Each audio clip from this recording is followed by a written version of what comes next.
Bismillahirrahmanirrahim.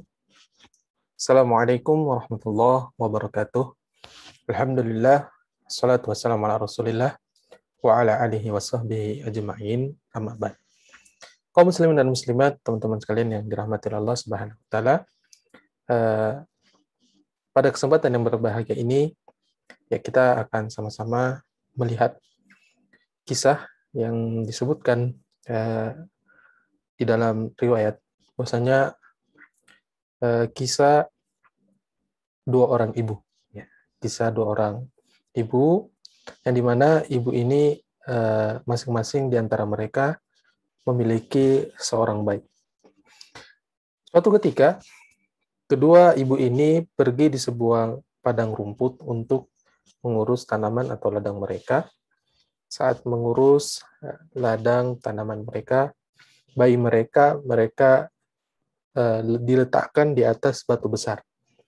Namun, tiba-tiba seekor serigala datang dan menerkam salah satu anak mereka. Ya, serigala tersebut kemudian membawa sang anak dan melahapnya. Betapa terkejutnya, betapa kagetnya kedua ibu tersebut, ya, tatkala mereka menyadari bahwa salah satu bayi yang mereka miliki, ya, salah satu bayi dari mereka telah dibawa serigala. Maka seorang ibu yang lebih tua berkata kepada ibu yang lebih muda, sesungguhnya serigala tadi telah membawa anakmu, ini adalah anakku. Ya, jadi teman-teman kan kalau anak masih bayi, enggak. Kalau misalnya warna kulitnya sama, itu sangat, kalau dilihat secara sepintas ya, rupanya sama. Yang bisa membedakannya adalah keluarga yang sudah lama melihatnya. Adapun kalau misalnya orang luar baru lihat dua anak bayi yang bersamaan, ya dia kira mungkin bersaudara atau tidak dia perbedaannya belum mencolok apabila memiliki warna yang sama. Ya, kemudian terjadi perdebatan, ya, ibu yang muda mengatakan, ya tidak, ya justru serigala tadi yang membawa anakmu, yang ini adalah anakku. Ya, perkataan dari ibu yang berusia lebih muda. Dan ibu yang lebih muda ini yakin bahwasanya bayi itu adalah anaknya. Ya, dan dia mengetahui ciri-ciri dari anaknya. Ya, namun sang ibu yang lebih tua terus menyangkal, ya, dan mengatakan bahwa itu adalah anaknya. Kemudian ketika mereka terus berselisih dan saling berebut bayi yang selamat dari terkaman serigala, akhirnya mereka memutuskan untuk datang kepada Nabi Daud alaihissalam dan meminta keputusan darinya, ya, datang kepada hakim untuk memutuskan perkara yang terjadi di antara mereka berdua. Maka keduanya mendatangi Nabi Daud alaihissalam sambil membawa bayi yang diperebutkan. Mereka pun menceritakan kejadian tersebut kepadanya. Rupanya sang ibu yang lebih tua, dia memiliki kemampuan berbicara yang lebih baik, ya, dan dia memiliki argumen yang baik. Nabi Daud alaihissalam akhirnya memutuskan bahwa bayi itu adalah bayi dari sang ibu yang lebih tua. Ya, dan juga ulama kita menyebutkan mengapa Nabi Daud alaihissalam memberikan anak ini kepada ibu yang lebih tua, dan pertimbangan yang lain adalah bahwasanya ibu ini sudah tua, ya, kemungkinan untuk punya anak kecil, sedangkan ibu yang satunya masih muda, di lain waktu dia masih bisa punya kesempatan untuk memiliki anak lebih luas lagi. Akan tetapi pertengkaran dan perdebatan masih terus terjadi. Ya, ibu yang lebih muda masih bersikeras bahwa itu adalah anaknya. Ya, tidak puas dengan keputusan Nabi Daud alaihissalam, keduanya lalu mendatangi Nabi Sulaiman alaihissalam. Mereka menceritakan kejadian yang mereka alami dan meminta keputusan darinya. Ya, di depan Nabi Sulaiman alaihissalam, keduanya sama-sama mengaku sebagai ibu tersebut. Tidak ada yang mau mengalah. Ya, maka Nabi Sulaiman pun berkata, ya, kepada pelayannya, berikanlah aku sebilah pisau. Akan kubelah anak ini menjadi dua, agar keduanya mendapatkan anak ini. Ya. Kemudian sang ibu yang lebih tua hanya terdiam, ya, mendengar keputusan Nabi Sulaiman alaihissalam. Ya, sang ibu yang lebih tua dia terdiam.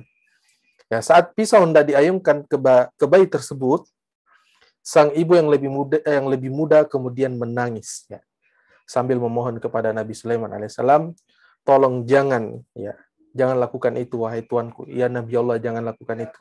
Semoga Allah merahmatimu. Itu adalah anaknya. Sambil menunjuk ibu yang lebih tua, yaitu adalah anaknya. Biarkanlah anak itu menjadi miliknya, biarkan ibu itu yang mengurus anak ini. Ucap sang ibu muda ya sambil menangis. Ya, dia mengucapkan kalimat ini sambil menangis. Karena kasih sayang yang begitu besar kepada bayi yang di hadapannya, sang ibu yang lebih muda ini tak sanggup melihat bayi tersebut terbelah menjadi dua. Ya, mendengar ucapan ibu yang lebih muda, Nabi Sulaiman alaihissalam akhirnya mengetahui bahwa bayi yang ada di hadapannya ini adalah milik sang ibu muda. Karena ibu yang sesungguhnya, ibu yang sejati tidak akan mungkin ya, membiarkan anaknya terluka hanya karena hawa nafsu belaka. Nabi Sulaiman alaihissalam akhirnya memberikan bayi tersebut kepada ibu yang lebih muda. Ya, tentu saja teman-teman sekalian, ya, ini kita dari kisah ini kita bisa mengambil faidah bahwasanya yang pertama bahwasanya hakim boleh jadi putusannya hakim, ya, di antara hakim ada putusan yang paling tepat. Dan hakim tatkala mereka memutuskan sebuah perkara, mereka benar ataupun salah, mereka mendapatkan pahala. Ya. Ketika hakim memutuskan perkara dan ternyata perkaranya itu tidak benar dan itu adalah ijtihadnya sebagaimana yang telah dilakukan oleh Nabi Daud alaihissalam, ya maka tetap Nabi Daud alaihissalam mendapatkan pahala. Ya, adapun tatkala Nabi Sulaiman alaihissalam memutuskan perkara ini dan perkara ini yang lebih tepat adalah putusan Nabi Sulaiman alaihissalam, maka Nabi Sulaiman alaihissalam mendapatkan 2 pahala. Faedah yang selanjutnya bahwasanya dustaan, ya, keburukan sebagaimanapun itu disembunyikan pasti akan terungkap. Ya, balil insanu ala nafsihi basirah walau alqa ma'adzirah. Ya.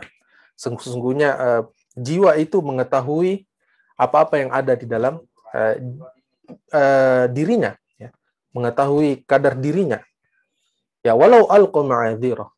Meskipun mereka menyampaikan argumen-argumennya, tapi kebohongan, kedengkian yang pertama mengetahuinya itu adalah orang-orang yang berbohong. Dia tahu di dalam hati lubuk paling di dalamnya mereka tahu bahwasanya yang mereka katakan ini tidak benar. Ini adalah kebohongan.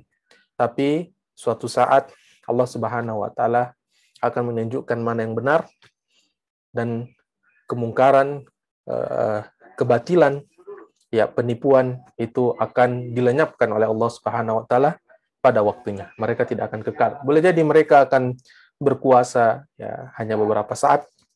Kemudian akan ada masa Allah Subhanahu wa taala menenggelamkan semua kebatilan dan mengungkap kebatilan, kebohongan yang mereka lakukan, yaitu para pembohong, ya, para pelaku maksiat, pelaku kebatilan. Allah katakan dalam Al-Qur'an, wa qul ja'al haqqu wa zahaqal batil.